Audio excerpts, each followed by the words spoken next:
Welcome. You are now raised Juke Joint. It's Ray the Barber here. Another week. Gonna talk some baseball again with my good friend Eric. How you doing today? Good, buddy. Good. Best part of Monday, talking some baseball.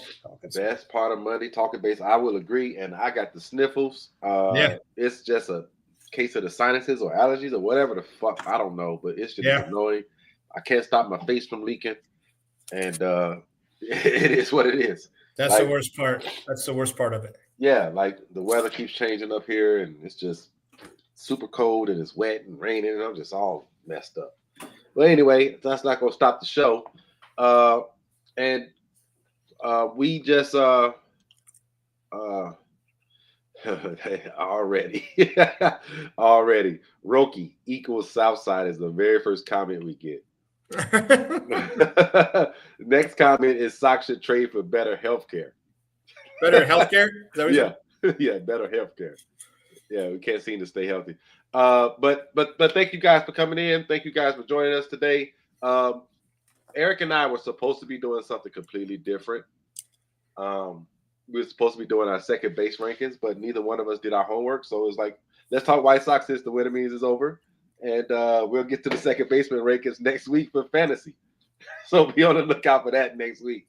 I ain't done no homework. I mean, with the market just moving faster this year, like we thought we were going to have to fill some gaps, but with the sale trade and what stuff's going, and plus just the stuff we're seeing on White Sox Twitter, what they believe the landscape and next move is, like, it's horrifying. So I thought that this would make more sense. This would make more sense. Let's talk about it. I got my popcorn ready. I'm excited. Yeah. But let's just get Roki Saki out the way. Unbeknownst to us, he has ties to the White Sox through his manager. Yeah. And his manager gave him a good idea and say, hey, don't sleep on him. Take a meeting. Chris Getz has come out and said that he's going to have a presentation for him here this week sometime. And let's see what happens. Right? Let's just see what happens. I don't have any preconceived notion that he is a Southsider, but would I be shocked if he is? No. Because what does a young pitcher like that get to do if he comes to Chicago? Right?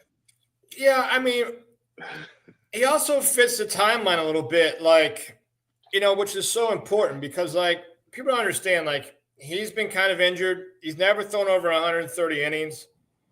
It's not going to be like a Yamamoto deal because he actually qualifies for the international signing pool. So it's something a little bit different. I don't have huge hopes he ends up in Chicago.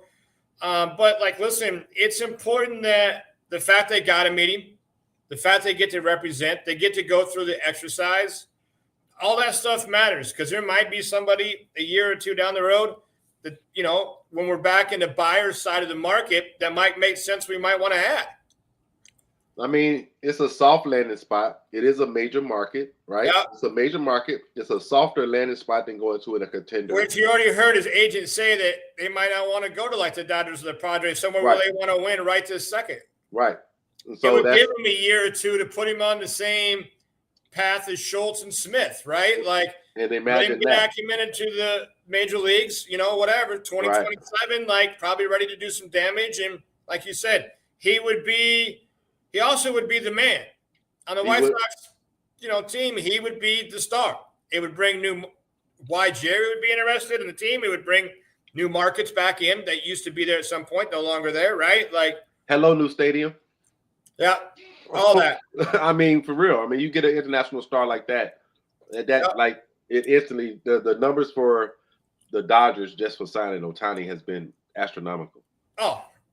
You know what I mean? So, I mean, and then a whole new market, a whole new deal.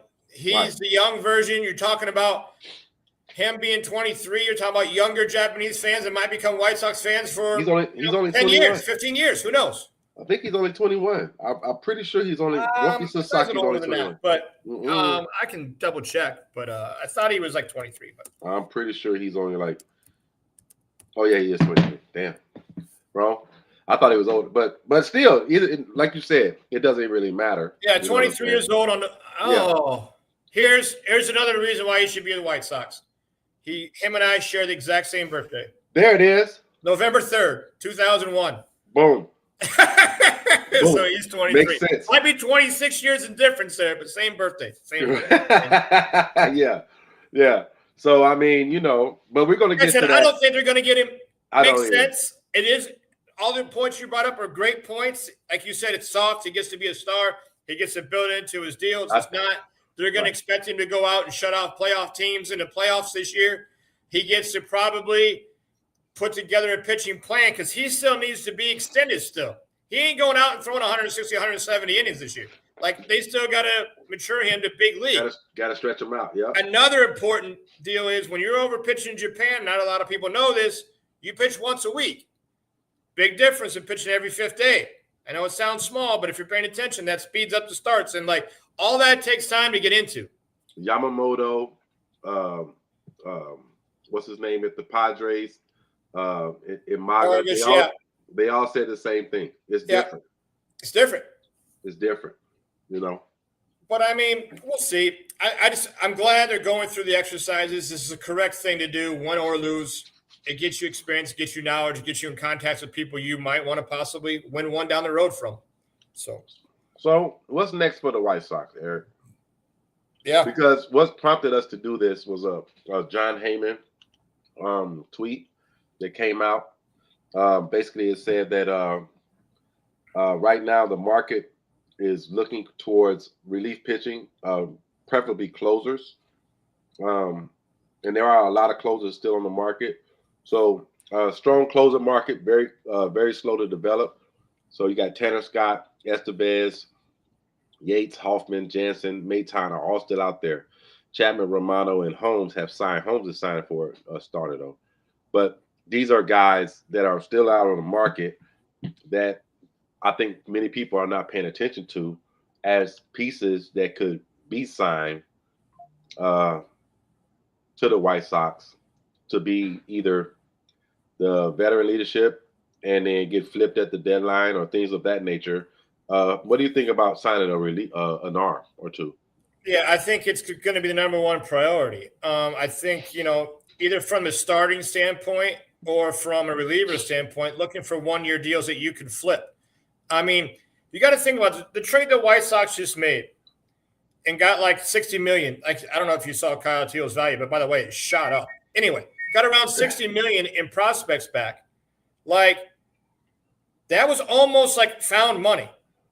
Yeah. Because at this time last year, it's funny how people forget. Crochet was battling between maybe being a starter and being a bullpen arm, and nobody even knew the difference. Like, they were like, well, it don't matter, really don't matter, really don't matter. They don't know, do whatever you want. Well, all of a sudden, he goes out with a starter, has a good year, and all of a sudden his value goes from like 0 to 60. So, I mean, that was found money. So how are they going to continue to add to the 27 window? How are they going to continue to do stuff? When you're looking at free agencies, you're looking at stuff, you're going to look for players that you can flip. And I believe there's almost more closers than there are closer roles. And we all know how picky closers can be. They want to be closers. Absolutely. And the White Sox can offer them that position to be a closer. They go out and have a good first half. You trade, and nothing gets you more money at the deadline than the bullpen does in pitching. Like, nothing does. So, can they bring in a couple guys? They can bring in a whole guy, 2 high leverage guys. And then they can just plan on flipping them at the deadline if they can get any kind of good production out of them. Cheap way to buy prospects. Makes your major league team better for, 4 or 5 months and then ship them on out of here. But I think that's, other than trading Luis Robert, when you're looking at what the White Sox organization is looking for, they're looking for those people that are going to fall through the cracks, didn't get the deals they wanted. They want a short-term, prove-it type deal, something that they can flip on a deal. They can promise them a starting job or a big-time spot on the team. That's where it's all headed. And, part of also, too, what prompted this show is I don't know why I did it.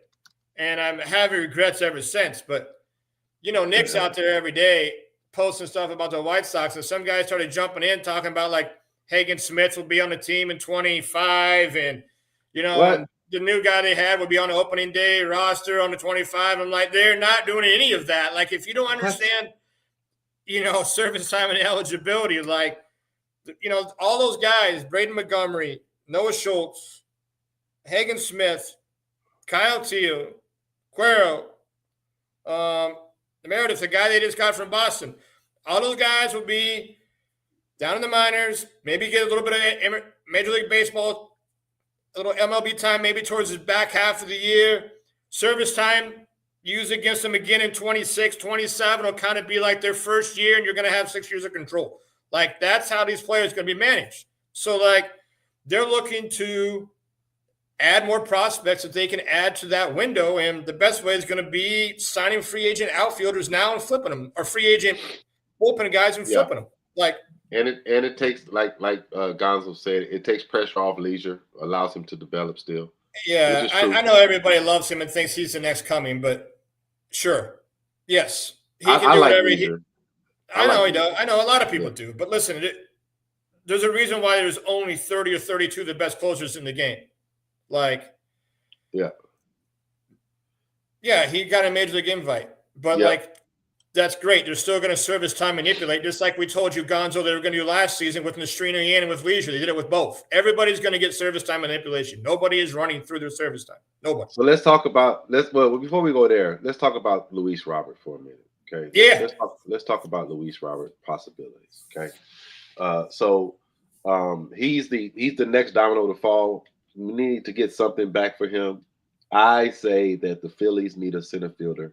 It makes sense to me for the Phillies to reach out to the White Sox to see if they can solidify their outfield, because their division just got that much harder, right? So why not get a guy that's a 2020, 2030, 25-30, whatever he will be, to solidify your lineup for the cheap? Because at the end of the day, his value is low.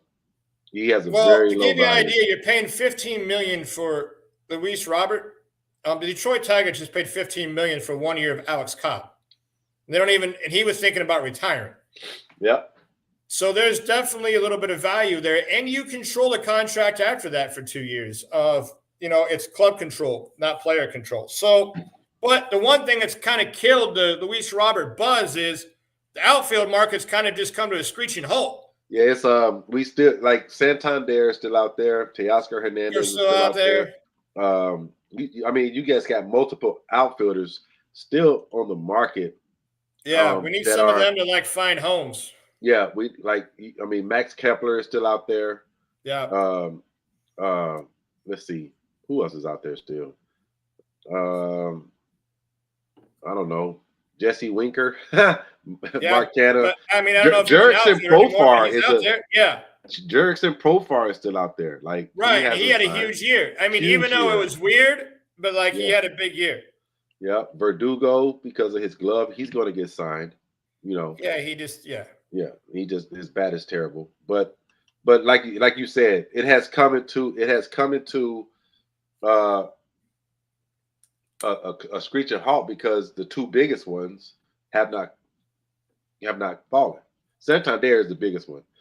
They need him and Teoscar to kind of find a home. Is what is what they kind of need. And I think the market for Robert can probably heat back up. But one thing I'm looking for here, and you're going to see it in the possibilities, is I'm looking for the White Sox to maybe get a little creative here to try to get a better return. The White Sox have financial flexibility, and being able to send some money along with Robert to keep teams out of the luxury tax situation in order to get a better prospect back makes a ton of sense here. Or possibly taking on a bad contract back and then giving him Robert to increase prospects. Like, you really couldn't do it with Crochet because he was worth so much. But when Robert's worth mid-teens, I've seen as high as 13. I think he's down to 11.8 when I ran him today. But you can do something, add $10 million to get a $21 million prospect or something. Well, let's look at it. Because I said Phillies, Astros are my two, and then you came up with Mets and Reds. So yeah, let's look at a couple of these with the baseball trade values. Shout out to John. Some people, it's still funny. We've been doing this show for 3 years. We started when we first started our show. We had John on 3 years ago. 3 years of being 90% or better right with his motto still has people calling it a joke.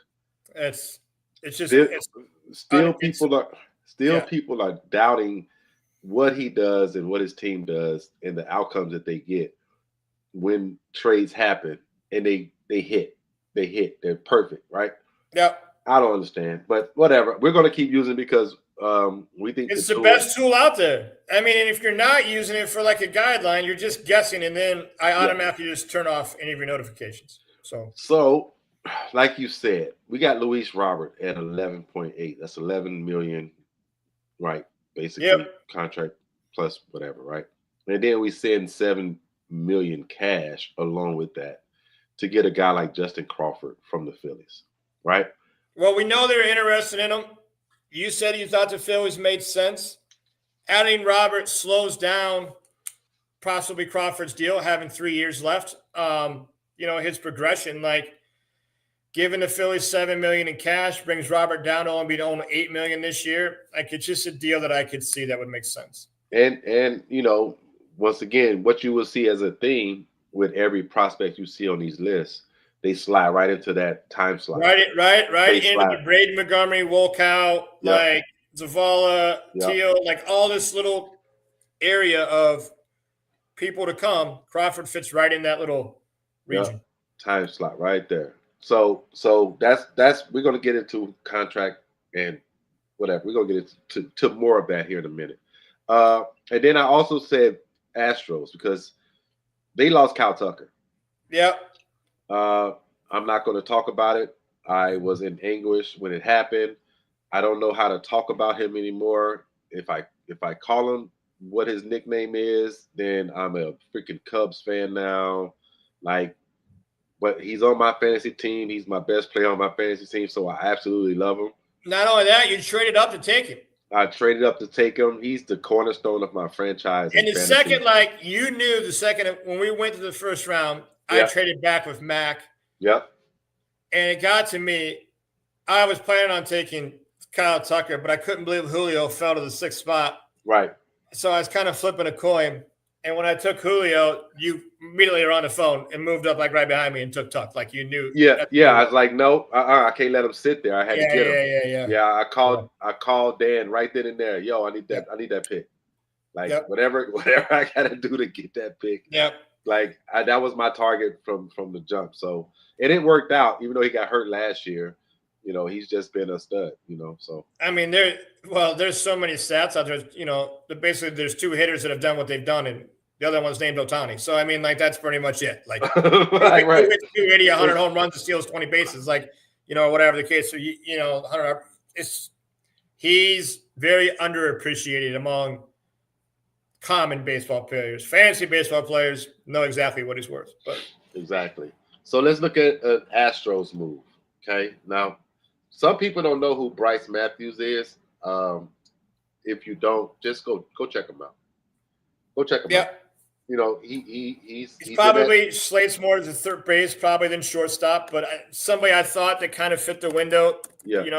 They're saying 26, 27 for him to come up. Somebody I thought could fit. Again, there's a little bit of extra value here. Can they get top dollar, throw in some cash? You're going to see some gaps here, but you might have to get a little creative. But if there's one theme that you haven't caught on to yet, and Ray and I told you last year when Getz took over, if you're not paying attention to the slash lines and the differentials of what type of players the White Sox are looking for, it's the opposite of Luis Robert. It's your high on base percentage, working accounts, doing a deal. Yeah. Last year he played. Bryce Matthews ended up playing for 4 teams, 265, 384, 119-point gap, 481, 97-point gap, like 865, only struck out. He had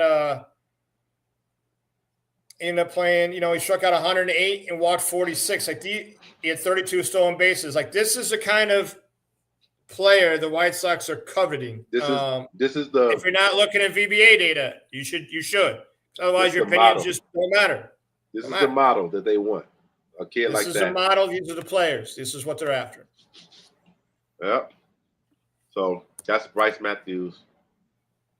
Luis Robert, and you're gonna have to send a little cash with him too. Might throw a little catch in there or yeah. somebody else. Like I didn't, just trying to get the main core of the people down. Doesn't mean it's a proved deal, but that's when you said the Astros, I thought it made sense, and that's the guy I could see on them that maybe they would covet. Gonzo is saying Cam Smith. He doesn't believe. You mean the guy they just got from the Cubs? They're going to try and flip him for Luis Robert? Yeah. He said he doesn't believe. Cam Smith does not fit the bio. Strikeout king, free range swinger. He doesn't fit what the White Sox want. He does not. That's what I tried to tell Justin not to draft him in our fantasy drafts. I don't think he's going to amount to much. I think he's Chris Morel 2.0. that would be terrible if it is Christopher Morel and he brings him up from the minors and he becomes the guy he got rid of. Yeah, I literally told Justin he's Chris Morel 2.0, and he was like, "What?" Yeah. Yeah. All right, so we got another one here. Now this one is kind of funny because we thought Mets were in on the other deals, and he ended up going to the Red Sox, Crochet. Yep. But the Mets might be interested in doing something like this. Only because if you see that -16.5 Starling Marte, that's where you talk about taking on a bad contract. I wanted to show different deals, and we know Jet Williams was involved in this or whatever. So, by the way, just so people are aware, VBA data, Bryce Matthews. Now, VBA data goes on a 1 to 100 basis, 97 percentile plate discipline. So, these are, Meredith they just got from the Red Sox was 99 and 94 bat to ball. So, I mean, these are the guys we're looking for. But we know the White Sox are interested in Jet Williams. They've been screaming about trying to trade Marte. Could the White Sox take on the bad contract, get $5 million back, and potentially you could turn around and flip Marte at the deadline to a Predator and get another young kid? I'm hoping they think outside of the box a little bit here and maybe do something a little more creative. They said you like 6'5" guys. He meant 5'6" guys, I'm guessing. That's what I meant. 5'6" guys. I got my dyslexia. Yeah. And I really don't look at the height much. If they can move the ball, they can move the ball. Yeah. No wonder you like Gonzo. Anyway. Right. Yeah. Am I short? Yeah. Gonzo's not tall. Last one here for Robert. Last idea. And this one makes sense because they made some moves. Their starting pitching is better this year. They get Matt McClain back, Ellie another year, Spencer Steer another year, Noelvi Marte gets a full season. The Reds just, TJ Friedl, they just there. They're like right there. Yeah, right? They're right there. It's just what's going to take them over the top. And what else did they do over the offseason? They got a legit major league manager. They did. And you know what else is interesting too? They were 23rd in all of baseball OPS against left-handed pitching. Isn't that crazy? If you think about it, they have Ellie, they got McClain, they got TJ. Yeah. I mean, they got some left-handed pop, but they could use a little right-handed pop. And we've heard the Reds connected to Robert already. So, McClain is right-handed. McClain is right-handed. You're right. Ellie flip-flops. Yep. So, but Friedl, Benson. Ellie's way better from the left side than he is absolutely. the right side. Yeah. Absolutely. Yeah. But they got a lot of left-handed bats. Steer, McClain, and those guys are all right-handed. So we shall see. But Steer had a down year in his quasi sophomore year. Right. This was kind of like his quasi. He came up late 2 years ago, played probably 50-something games.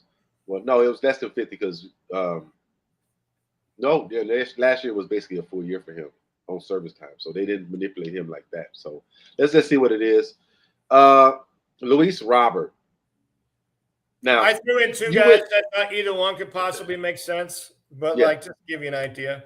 Yeah, not both of them on this Not deal. both, just kind of Either pick or. one. We're Just trying to save slides, yeah, time, just whatever. But like, I can see either one of those guys making sense with how their rosters are set up now. They have Marte. They have who's a guy on Ian's team? Candelario. Candelario. Demir Candelario. Obviously, they have Ellie. They have Marte. Like, they kind of have middle infield, like, kind of McClain backed is up, back. stacked up a little bit. Like, they kind of had problems there. So I could see this trade for multiple reasons. Yep. So we shall see. That's just a couple ideas we came up with. Phillies, Astros, Mets, Reds. But it's inevitable that he's going. We just need the market to move so his value is solidified. And right then now, you got to try to find something else you can move with the deadline. And maybe there's a lottery ticket on the Sox now. I don't know what it could be, but because a lot of the guys now have a lot of control, but maybe a bullpen two guy steps up, or whatever. But it would be nice to hit another lottery ticket we could move with the deadline to keep stacking these prospects. Well, I think that some people are looking for what's his name? He's a pitcher. He might be the guy you're talking about. Oh God, what's his name? No, he's already gone, ain't he? Who's that? A guy. I'm trying to think of the guy. What's his name? It was a guy we had last year, and we had got him. But we didn't flip him. I think we just let him go. God, what's his name? I can't even think of it. Flexen. Chris Flexen. Yeah, we let him go, but he actually had a pretty decent year. Right. All said and done. Right. That's. But I also saw the White Sox were hooked to Jose Quintana, and great idea. If you can get him on a 1-year deal, he could definitely bring you back something come a deadline as long as he stays up, right? Or whatever. Like, those are the kind of deals. Don't be thinking about what makes a team better, who's a good player. Think about what you can flip. What can maybe somebody that got hurt last year, looking for a starting spot, kind of like the Tyler O'Neill deal that he took with Boston, right? Like somebody on a 1-year, prove it type deal, and hope they come out hot and the White Sox can get somebody for them at the deadline. That's the whole focus of that should the be deal. the goal. Like, what do you think about a package of Robert and Vaughn in Seattle? There's no reason to trade Vaughn, and nobody's going to want Vaughn. Like, it doesn't make any sense. Robert and Seattle's absolutely loaded in the outfield. They want no help either. I wish. We got to remember they got Randy Rosarina. Yeah. They re-signed Victor Robles, and they got Julio Rodriguez. Like, they ain't looking for nobody in the outfield. And shout out to Victor Robles for turning his career around. Dude, he looked great towards the end of the year last year, didn't he? Yes, he did. I mean, he looked great. So they went ahead and locked him up. When they locked him up, that took him out of the outfield market. 280, 350, 360, 440.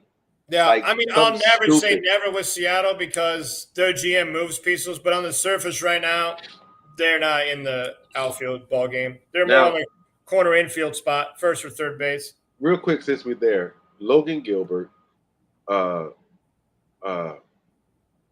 George Kirby, Luis Castillo, Brian Wu, and who's the last one? Hey, Eric, who's the last one? Wu, Gilbert. My mind is gone. You know who I'm talking about. Brian Miller, yeah. Not Brian Miller. Bryce.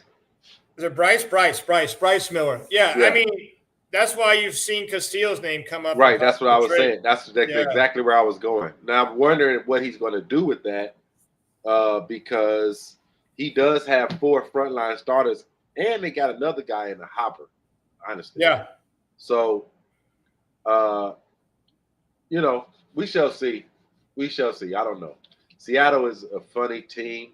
Like, I don't know if they're contenders or pretenders or if they're just content being what they are. I don't know. The problem is they're stuck. Like, what I would love the White Sox to do, like, here, I'll give you a deal I would love to see done. I'll pull up trade values right here. We can just do it live on the air.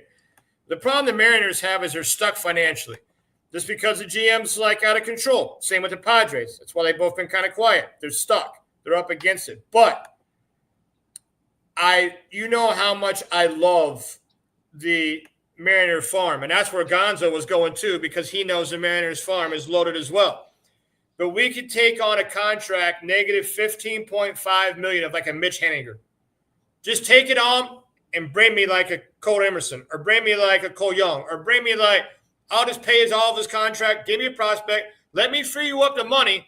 Now you can go sign maybe Alex Bregman III, or you can go get a first base. Maybe you can get Alonso on a 2 or 3 year deal with high AAV. Like, use us to free up some of your cash, or whatever. Like, but Mitch Henniger is their worst contract they have out there. Pete Alonso's going back to the Mets. I would assume he does too, but I'm almost starting to wonder if feelings aren't hurt there a little bit. Cohen's got all the money. They went and got Soto. Like, what's holding up that deal? It makes too much sense. What's holding it up? Why would he be upset? I don't know. Like, you're 33, 34. Yeah. And you strike out 190 times a year. Yeah, but you know how it is. When you give your heart and soul to the deal, you've been their all-star representative, you've been a home run deal, you feel like you've been the proper Met, and you feel like it's time for ownership maybe to do their due diligence. Why are we pushing Christmas time? Holy shit. I thought he was much older. He's only 30. Yeah.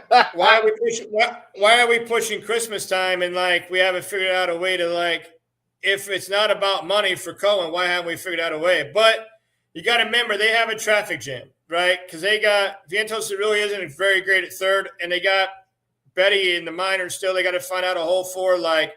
Yeah, I don't think Brett Beatty is even in the plans. I think they're going to probably try to move him. That's what I'm saying. They might have to try to move him. That way it can free up windows to stay or whatever the case. But I assume he's going back to the Mets. Yeah. I mean, I just like in my mind, I thought Dan was asking a question on air. So did I, but it's funny.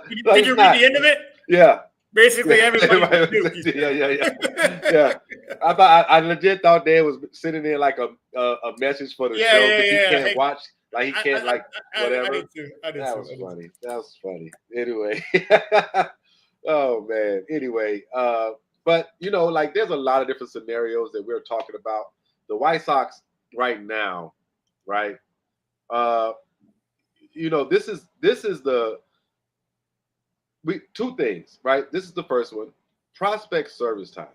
You kind of touched on it, but there's two tiers right now, right? There's two tiers. There's the guys that ended the year with the Barons, which is AA, right?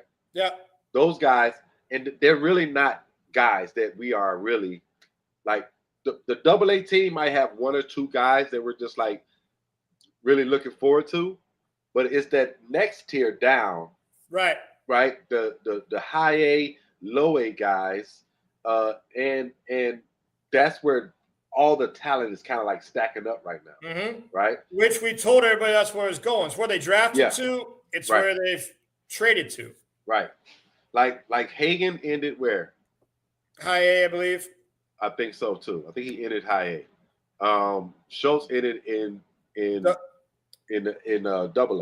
Yeah. So, like, what I'm saying is, when we're talking about service time, we're talking about when are you going to start your core groups, right? What are your tiers, and what is your leveling or your stacking? How are you going to stack those to come up? Right.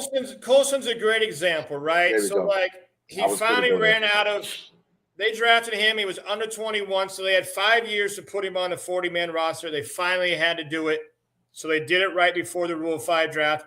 Well, now his clock's officially started.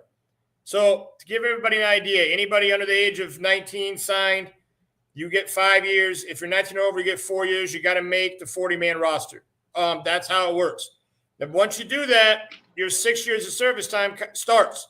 So now Colson started. So he's got 3 years, and he's got to be on the 26th man every day. He's right where Lenyn Sosa is now. Lenyn Sosa is out of options to go back and forth in minor leagues. But the White Sox are going to be in no hurry to start any of these core prospects, Braden Montgomery, Kyle Teo, like Any of these guys, you're going to be in no hurry to get them a year of service time. Not going to be in a hurry. And we got Shane Smith in the Rule 5 from the Brewers. So people got to understand how that works. He's got to make the 26. There you go. He's got to make it. Like, if he don't make it, he goes back. So he's got to be part of the Major League Baseball club from day one. That's the way Rule 5 works from the Major League level. So that's why a lot of teams just don't draft guys, because you're not allowed to until after that first year to exercise their option. So all of next year, he's got to be on the White Sox bullpen or on the IR. And Costa, as Gonzo has stated, also had a year of regression. So it's not like he was pushing the needle on the promotion. Yeah, but also, he's not wrong. And you guys all know what I think of Montgomery's future upside. You guys know how I feel about his potential upside. Yeah, we don't have to go through that right now, stage in game, because we get enough grief about that. But also, why would you start it? Your team won 41 games. Why would you waste any part of your future by bringing somebody up? It's the same people last year that thought Leisure and Nastrini needed to be up here last year because they deserved it. Like, no. It's not how you run Major League Baseball clubs. You need to keep your control as the most valuable thing that you have. Agreed. You know, I know people hate it, but like that's the facts of life. You got to keep all the control you can keep. You know what's funny? Looking back 3 years ago when we started this thing, we was on the Spaces, and you were already on that, and I wasn't. Yeah. And everybody else wasn't. No. And everybody was like, Eric, you're a fucking idiot. Yeah. I hate the way you watch baseball. I hate the way you talk baseball. Yeah. I'm a convert to how you talk baseball and how I think baseball.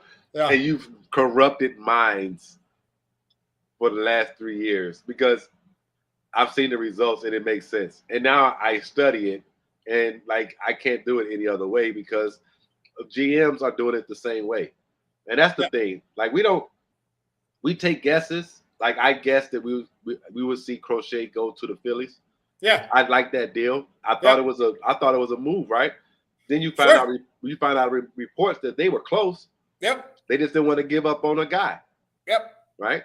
So like had they gave up on that guy, he would have been in Philly. I promise you, he would have been in Philly. Right. Well, how many people tried to put a Major League Baseball prospect on the Red Sox trade? What the first thing we told him? You can stick Willie Abreu right up your ass. He ain't coming. We wouldn't want him. No. We never would want him. Nope. First time somebody put it out, where's the first part you heard? Yep. Forget it. Why the White Sox going to want 3 or 4 offensive guys? Like now they added 2 guys that are, depending on where you look, are the 2 best offensive prospects the White Sox have. Depending on where you look, Teal and Braden Montgomery. Like. Yep. They came in and just took over. You have to think through the process. And I know people hate it. And they hate it because it colludes their mind. Like, I see people out there saying, like, the White Sox should go get this 34-year-old veteran, Brandon Drury. I'm like, yeah, that would have been sweet 3 years ago. What the fuck's he going to do for us now? He can't do nothing for us now. Unless you think he's got flip potential at the deadline, there's no reason to go get anybody. Like, that's the only reason you acquire somebody. It don't have to be a positional fit. It don't have to be because you think he's good. Nothing. Do you think you can sell him for something at the deadline? If that's not your rationale for why you're signing him, you're not thinking about it correctly. So, Colson Montgomery is the best Montgomery in the system, you schmuck. That's funny. Yeah, I don't know what's worse, Justin having Montgomery on his minor league team or 9 having Votto still there. I don't know which one's worse, but one of them's got to be incorrect. One of them is just doing it to troll us, right? Yeah. Even though we hate this list, let's just look at it real quick. So, like we said, right? Yeah. Noah Schultz is, he ended in AA, right? Yep. This guy shot up three leagues last year, right? Just shot up, right? So he ended in AAA. Don't know what he's going to do with us. He might. What do you think they're going to do with Kyle Till? I think he's going to start in AA. Yeah, I mean, he might start in AAA and he'll come up some and go back and forth. You saw it last year with some of the bullpen guys, right? Come up for a while, learn, go back down, work on some stuff, come back and up, but they ain't going to waste a year of service time by running Kyle Teal out there day one all year long. They ain't going to waste a year of service time with number 6 and Requero either. They're not going to waste a year of service time with these guys. So they'll be back and forth between triple or whatever. I think Braden Montgomery, he might start as low as high A. Like, anybody thinking that he is anywhere close to ready, he does have some swing and miss issues, and he's got a little bit of chase in him. Like, he's going to need time to develop. Now, don't get me wrong.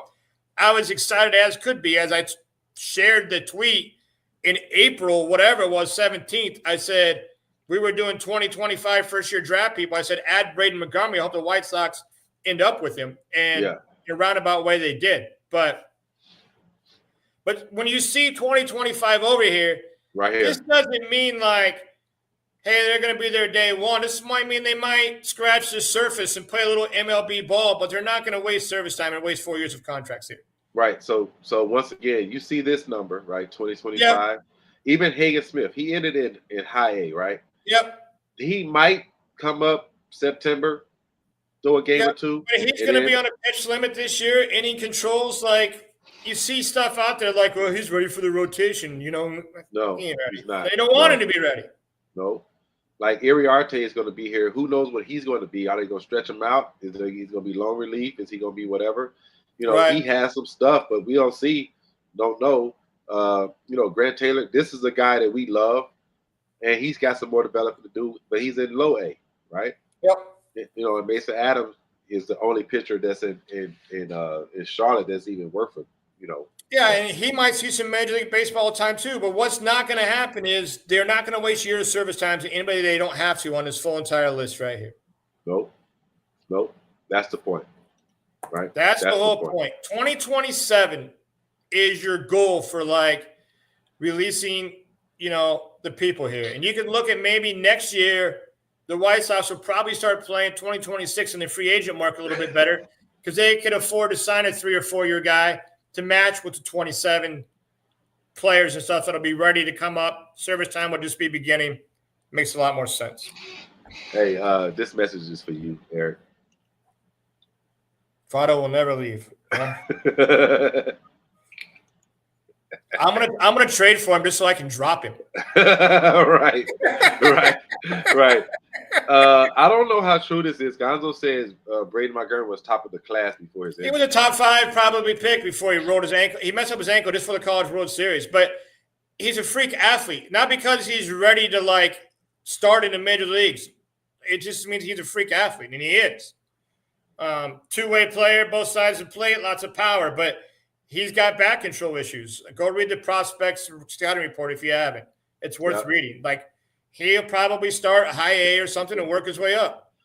Hey, I feel you. So that covers our prospect service time. But here's the thing. Contending or control is the issue that we just talked about. It kind of goes together, right? You want to contend when these guys mature and they're brought up, right? But you don't want to sacrifice control to just get a major league some experience with the major league. You don't learn at major leagues.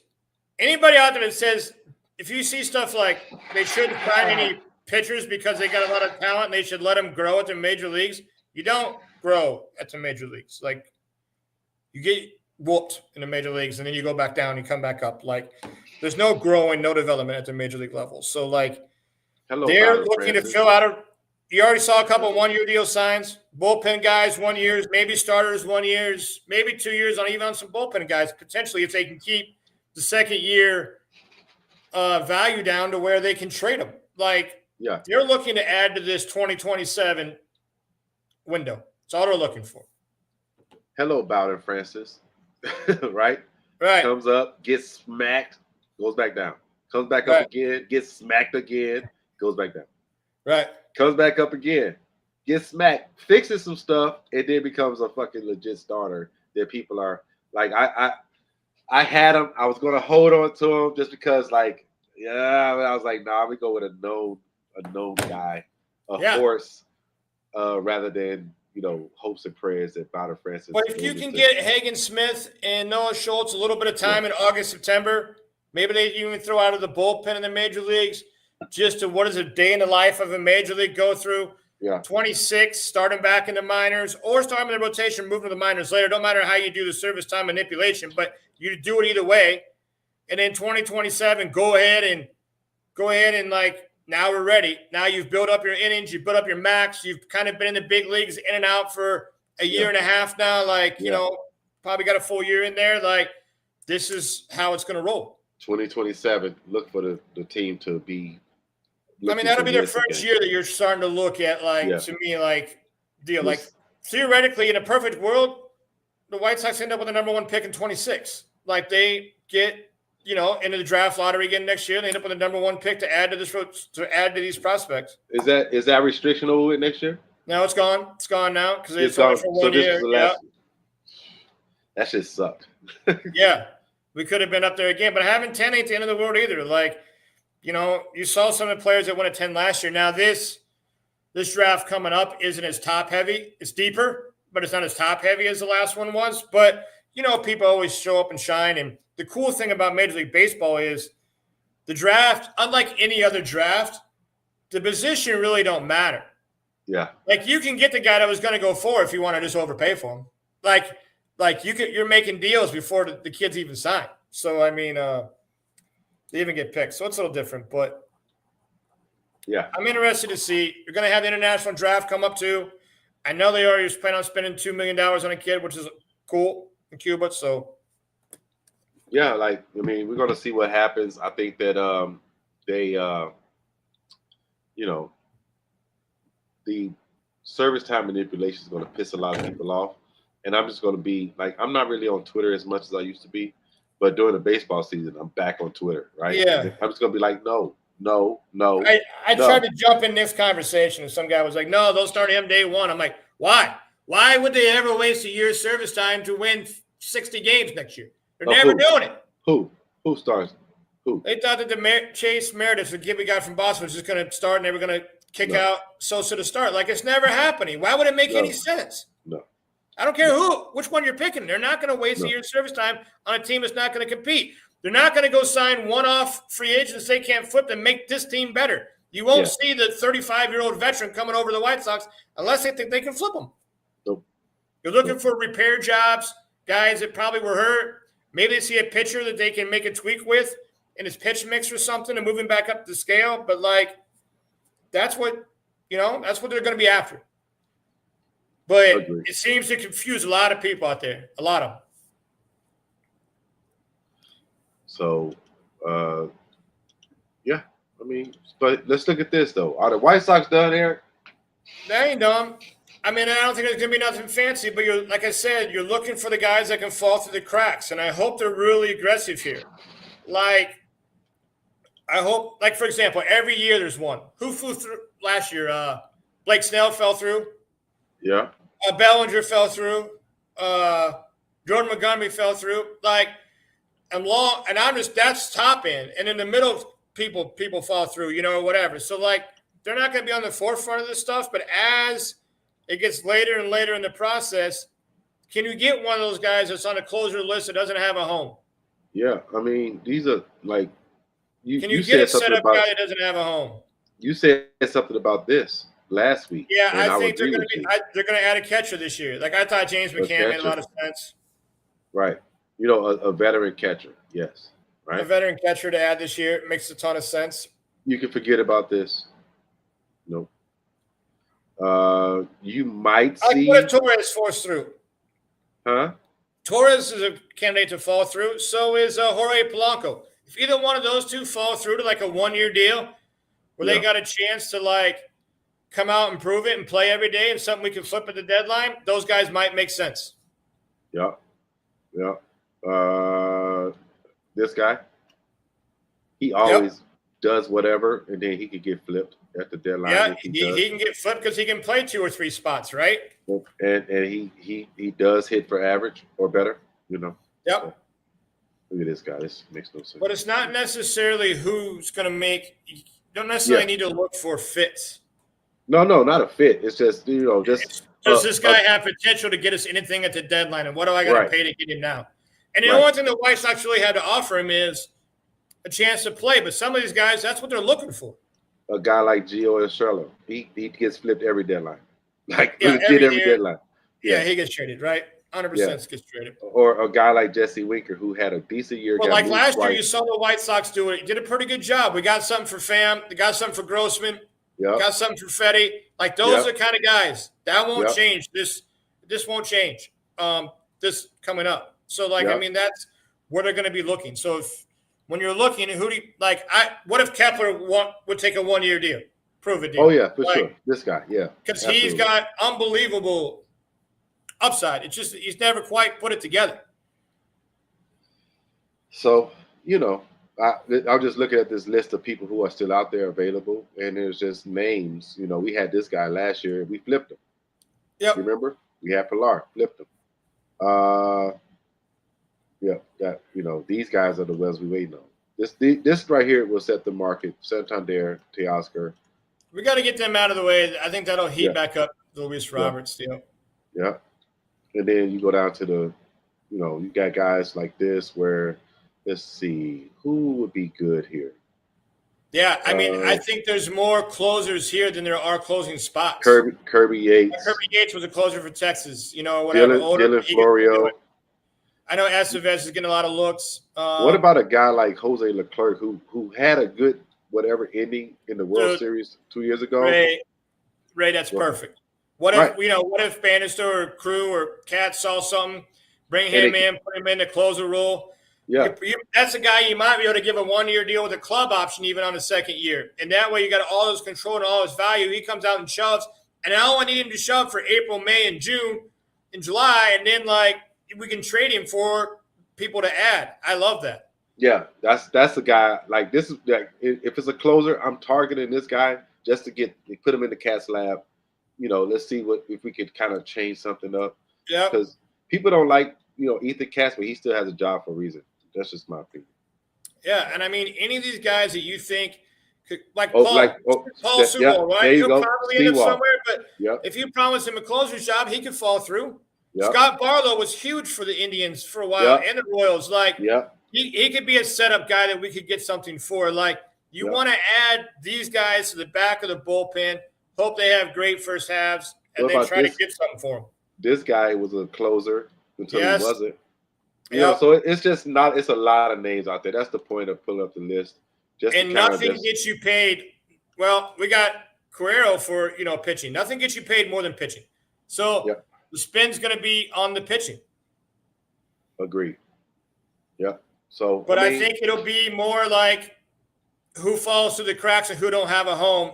Oh, we have a home. We have a home. We'll be the last, pup to the bull type thing. But that's where it's headed. Yeah. Oh, man. Guess who got hurt in the Puerto Rican Winter League? Yeah, I saw it. That's crazy. Yeah. Oh, man. It's so bad. Well, you talk about the first days we were around. Yeah. Do you remember how everybody thought? 3 things I can remember that people just were like, couldn't believe you wanted to trade Moncada or you wanted to trade Cease. They don't understand control and contracts and values. Can you imagine what we could have got? One time, Moncada was like almost 45 or 50 value. Cease was up in the 88 values. You could have got almost a 50%, not quite, 33% better package you got for Crochet at one point for Cease. Absolutely. And you knew what Cease's ceiling was. He's fine, good, but do you want him throwing game 1 or game 2 of your playoffs and his situation matters? No. Can he throw game 3 or game 4? Sure.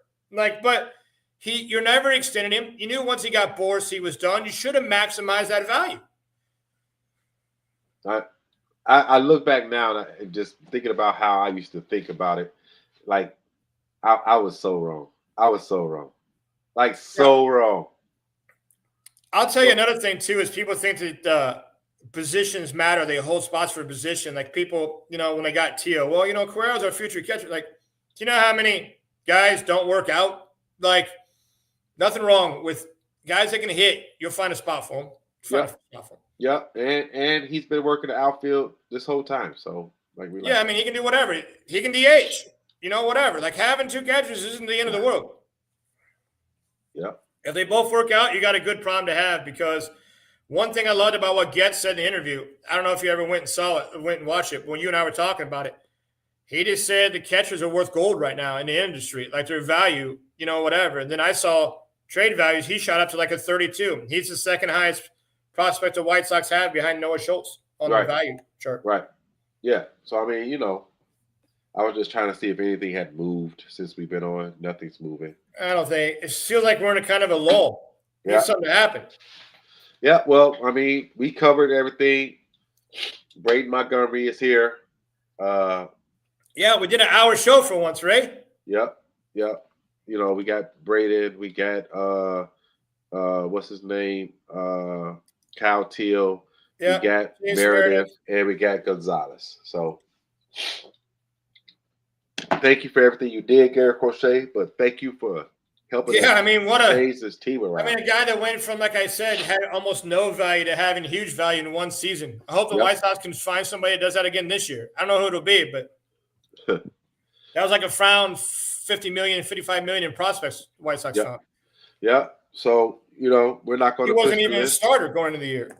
Yeah. I mean, it's no point pushing the limit. We just going to do what we do. Next week, be on the lookout for our second base fantasy baseball rankings. We're going to do top 10, not 15. And you already know who's on top. You should know number one second baseman. I'm guessing. And if you think it's still that dude, the little short dude down in Houston, you're absolutely wrong. Yeah, it ain't him. You're absolutely wrong. One thing I was curious about, I didn't even check. What's that? Did Mookie qualify there? I don't think he did. Did he get 20 games in? I don't think he did. If he didn't, then it's pretty obvious. No, he played 18, 2 games short. Yeah, there you go. He played 18, 2 games short. Yeah, so pretty obvious who number one is then. Yeah. I mean, if you don't know, look out for next week because there's only one number one. And it ain't the guy down in Houston that's 5'3". No. But he's good, though. I tried to trade 9 for him, but 9 told me to kick rocks. Yeah. But anyway, thank you guys for tuning in. We appreciate you guys. We appreciate everybody coming in and checking us out live. If you are on YouTube, can you please hit the subscribe button, like the show, give it a thumbs up or whatever. If you're on Twitter, thank you guys for tuning in. Thank you for being engaged in everything. Real quick show today. I got to go try to drain everything out of my face. Yeah, listen, we did an hour. We wanted to keep it to an hour anyway. So we did it. Yep. So it's good to go. Appreciate everybody. And we're going to turn the lights off in here.